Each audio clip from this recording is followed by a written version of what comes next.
primeramente los comentarios de la historiadora Carmen McEvoy, profesora de The University of South Swansea, Estados Unidos de Norteamérica.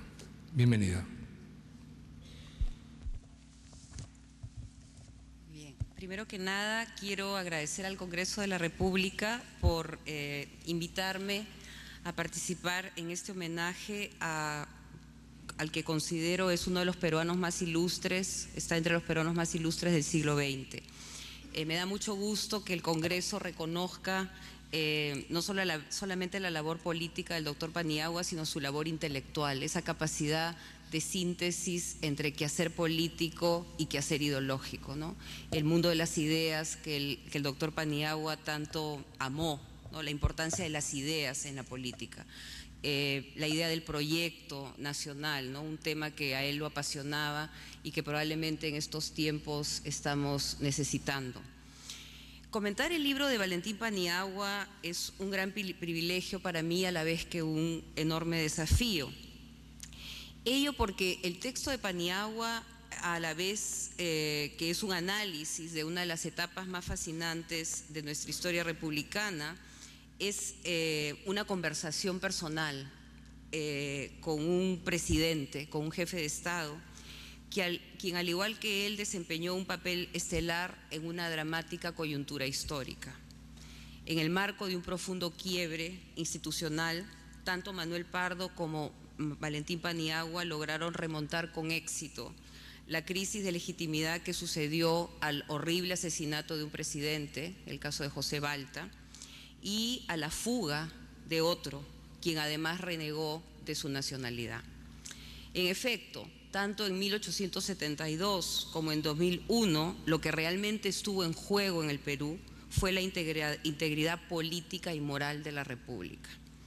Fue durante esos años de prueba para la nación que ambos políticos, me estoy refiriendo a Manuel Pardo y a Valentín Paniagua, apelaron a la fuerza imperecedera de un legado histórico e ideológico que Faustino Sánchez Carrión definió como la aptitud civil de la República. Y este es un escrito fundamental, ¿no?, para entender qué cosa pensaba la primera generación de republicanos, y que le resultó invalorable a Paniagua para confrontar aquellas fuerzas que la tenían secuestrada, ¿no? Esta idea de la orfandad, qué está pasando con la República y cómo retornar a los hombres que con ilusión la formaron era una manera de exorcizar, ¿no?, estos demonios que en este momento estaban poniéndola en peligro mortal. Cuando Paniagua afirma en su libro que la proeza de Pardo fue evidenciar que los civiles tuvieron la capacidad de administrar el Perú con acierto y probidad, y acá lo estoy citando, en medio de una muy aguda crisis, nos parece que estuviera aludiendo a los propios desafíos y a los logros del gobierno de transición que él presidió. Está por demás recordar que dicho mandato transcurre en medio de una de las etapas más sombrías de nuestra historia. Retornar a una tradición republicana fundada en la libertad, la constitucionalidad, la autonomía económica, la dignidad, el mérito, el trabajo, el respeto por la ley, la civilidad, es retornar a este lenguaje de un primer civilismo, ¿no? Una de las cosas que realmente para mí es fascinante del doctor Paniagua es que él cree en el poder de las palabras, ¿no? Las palabras tienen un valor, ¿no? Y este valor justamente es el valor que se puede comunicar y es el valor de ideologías que tienden a un desarrollo para el Perú. El profundo amor y la fe en el destino del Perú que ambos mandatarios exhiben, tanto Manuel Pardo como Paniagua, unidos al gran conocimiento de nuestra compleja y difícil historia republicana, también los asemeja, ¿no? Entonces hay este tema del amor, que es un tema que nos hemos olvidado de recordar, o sea, la peruanidad, ¿no?, de Víctor Andrés Belaúnde, el amor al Perú, ¿no? Y es un tema que está presente en su discurso, ¿no? El Perú ante todo, el Perú más allá de sus propios intereses personales.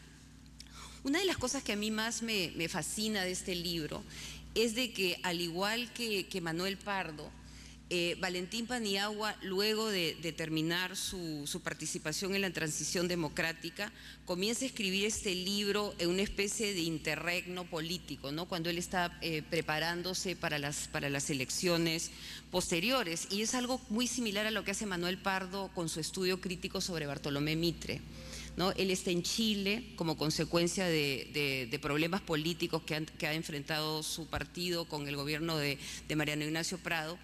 Y en Chile comienza a escribir sobre historia y comienza a hacer esta biografía, este ensayo, digamos, una crítica histórica al trabajo que se escribe sobre Mitre. Y una de las cosas que a Manuel Pardo realmente su preocupación en ese momento es el poder de la contingencia.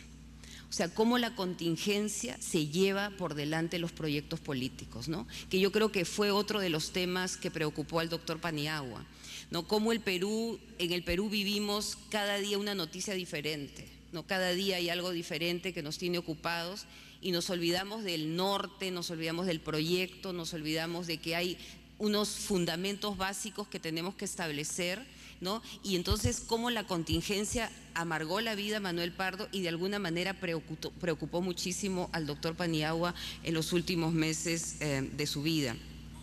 Otra de las cosas que son muy similares ambos mandatarios es que ambos tratan de establecer un puente entre la política y lo que se llamó a los inicios de nuestra ilustración la República de las Letras, ¿no? Esta idea que la República de las Letras, que es la república de alguna manera en la que estamos en este momento discutiendo ideas, discutiendo tendencias ideológicas, nutre a la política, ¿no? Que las ideas son valiosas, son instrumentos de cambio, ¿no?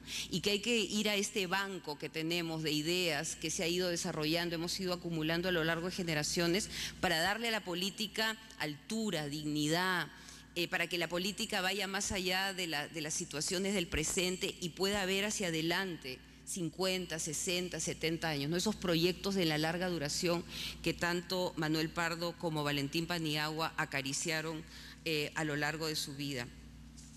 La historia del Perú, de acuerdo a Paniagua, era la narración del permanente desencuentro entre una sociedad que apostó por la república y por la libertad y unas tendencias autoritarias intrínsecas que de manera intermitente se corporizaban en un leviatán que no respetaba las bases primordiales del pacto republicano. Y en este sentido su apuesta por la sociedad civil, ¿no? Es en la sociedad civil donde el Perú tiene realmente su fuerza, ¿no? Que es a través de la sociedad civil que se pueden establecer una serie de cambios, ¿no? Y cómo la tensión permanente entre la historia del Perú son estas raíces autoritarias que vienen de una guerra larguísima, que es la guerra de la independencia, que encumbra a los caudillos militares, y una sociedad civil como el doctor Paniagua, uno de sus personajes más, al que él admiraba más era a Francisco de Paula González Vigil, ¿no? Que es el que escribe la importancia de las asociaciones civiles, ¿no? Entonces,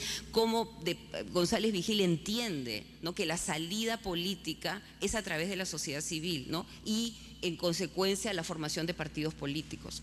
Entonces, la historia del Perú para él es esa tensión permanente y un poco su apuesta por la civilidad, ¿no? Y por eso su crítica permanente al militarismo, ¿no?, que él lo analiza de diferentes maneras. Otro punto que me gustaría mencionar es este tema de la historia para él, ¿no? Con Paniagua uno podía tener la seguridad que llegaba al poder alguien que conocía el doloroso y tierno pasado del Perú, alguien que intuía el río del tiempo, que percibía lo que significaba la historia, la sucesión de generaciones, la destrucción y el renacimiento de sueños, el lugar de los individuos, no como destinatarios de honores, sino como oficiantes de un rito que venía de atrás y que continuaría más adelante y a pesar de ellos, ¿no? Esa idea de verse como un eslabón en una cadena gigantesca, ¿no?, de miles de años de historia, ¿no? Y que él simplemente estaba repitiendo un ritual que probablemente otros habían repetido antes que él, y eso le daba esa modestia que lo caracterizó, ¿no? El entender que él no era el personaje más importante, sino que él de alguna manera era una continuidad en la historia y en el tiempo.